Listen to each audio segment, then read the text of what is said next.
اللهم اجعلنا على صلاتنا دائمين ولأركانها مقيمين وفي ذكرها خاشعين ولأوقاتها حافظين. اجعل الصلاة راحة لأبداننا وأمانا لأرواحنا وسكينة لأنفسنا ونجاة في قبورنا يا مجيب الدعاء يا مجيب الرجاء. تقبل منا زكاتنا بالصدق والوفاء واجعلها نورا وظلا لنا يوم اللقاء واجعلها برهانا لنا يوم القضاء ولا تجعل فيها خبثا أو منا أو أذى أو بلاء واجعلها حصنا لنا من الغم والغلاء يا منزل البركات. اللهم صل وسلم وزد وبارك على سيدنا محمد عليه افضل الصلاة والسلام. حبايبي من كل مكان، شرفتوني ونورتوني في فيديو النهارده. يا جماعه جميل جدا جدا وكله نشاط وحيويه وطاقه ايجابيه. اتمنى كده من كل اخ واخت بيتفرجوا عليا جديد ينزلوا بسرعه يحطوا لي لايك وتشتركوا في القناه. طبعا بقى يا حبايبي كده بقى زي ما انتم شايفين، قلت كده اما اطلع اوريكم بقى الفراخ بقى والبط وكده. عايزه اقول لكم ان البط الصغير دوت بطايه كبيره عندنا هي اللي جايباهم يعني انا بصراحه بخاف منهم اصلا، فكنت بصورها لكم كده من وانا بعيد، من وانا واقفه على الباب اصلا يعني. فطبعا بقى يا جماعه زي ما انتم شايفين كده، اللهم صل وسلم وزد وبارك على سيدنا محمد، ربنا يبارك فيهم يا رب. انا مش عارفه هم كام الصراحه، بس طبعا دول يعني ايه من عندنا، احنا مش شارينهم ولا حاجه، دول من عندنا. ربنا يبارك فيهم يا رب كده ويكبروا، وهبقى اصورها لكم بقى وهم كبار بقى ان شاء الله. طبعا دول بيتحطوا كده في جنب، في بوكسه كده في جنب بقى بالميه بالاكل بتاعهم. انما الكبار بيبقى معاهم بقى بط، بيبقى معاهم بقى فراخ اشكال والوان عادي. انما الصغيرين بيبقوا عايزين محافظه شويه، ما يبقاش فيهم يعني ايه ولا كبير ولا صغير ولا كلام من ده. وبعدين دول بياكلوا اكل ودول بياكلوا اكل تاني خالص. فطبعا ماما حاطه الفراخ الكبيره مع البط في جنب كده لوحدهم اللي هم الكبار، انما بقى البطاطين اللي هم الصغيرين دول في بوكسه في جنب كده لوحدهم، اكل وشربهم كده لوحدهم. وطبعا بقى لما يكبروا هنحطهم برضو مع البط الكبير ان شاء الله يعني.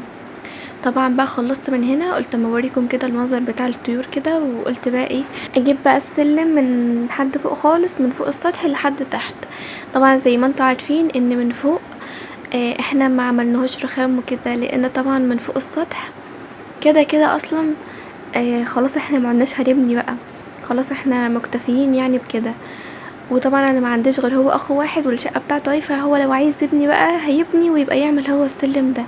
فطبعا السلم ده علشان هو اصلا مش عليه هرس كتير وكده، فما عملناهوش بقى رخام. اللي عملناه رخام، بدأنا الرخام كده من الشقه اللي هي اللي فوق بس لحد تحت خالص بقى.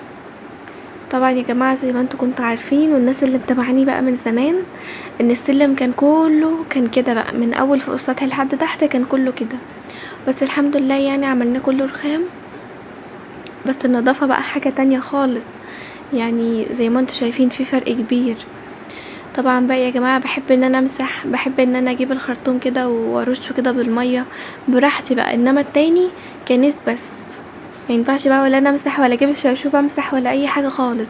انما ده علشان رخام بمسح عادي براحتي، وبجيب الخرطوم وبسيق وكل حاجه. طبعا بقى هنا هوت هجيب السلم بقى كده كنيس. انا اكتفيت بصراحه يعني بالكنيس وكده، قلت كفايه ان انا اكنسه، وان شاء الله يعني باذن الله قريب ان شاء الله يعني هيبقى فيه تنظيفه كده حلوه للسلم ده وللشقه برضو اللي فوق. صلوا بينا بقى كده على الرسول عليه افضل الصلاه والسلام. واللي لسه محطليش اللايك ينزل بسرعه يحط لي اللايك. طبعا بقى هنا هجيب بقى كده السلم كنيس، ومش همسح ولا هعمل فيه اي حاجة خالص، انا دوب بس هكنسه وخلاص وعلى كده.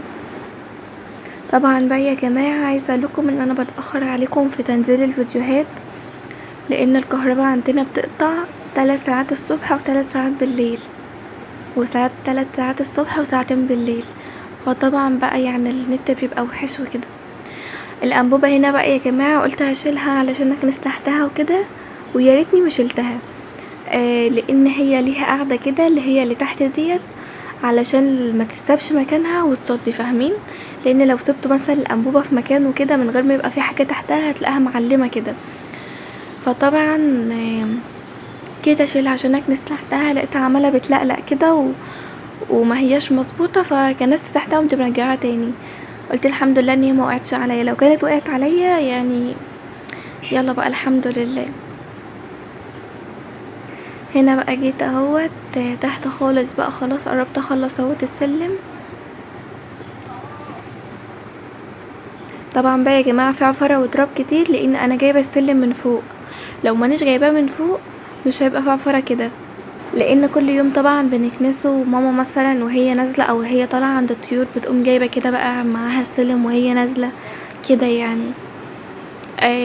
لو شايفين ان هو مستاهل الكنيس بنكنسه، يعني يوماتي اصلا بنكنسه. وطبعا بقى هنا هو جبت بقى هنا ايدي المقشه قصدي ذات نفسها كده من تحت، وجيت بقى هنا عند الشيشه اهوت برضو يا جماعه بيبقى عليه عفاره وكده لان الهوا وكده، فبيبقى عليه عفاره، فانا بحب برضو لما اجي اكنس السلم اجيب معايا الشيش دوت كده اكنسه برضو كمان.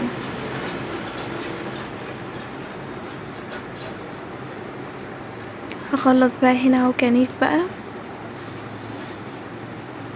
طبعا يا جماعة لما بنيجي نمسح او بنيجي بقى ان احنا نعمل بالخرطوم كده ونسيق تلاقوا السلم دوت بيلمع، بس انا قلت بقى ما هيش مستاهله، ان شاء الله المره الجايه هكنسه وهمسحه بقى على طول. وده كان فيديو النهارده، اتمنى يكون عجبكم وتكونوا حطيتولي لايك، والسلام عليكم.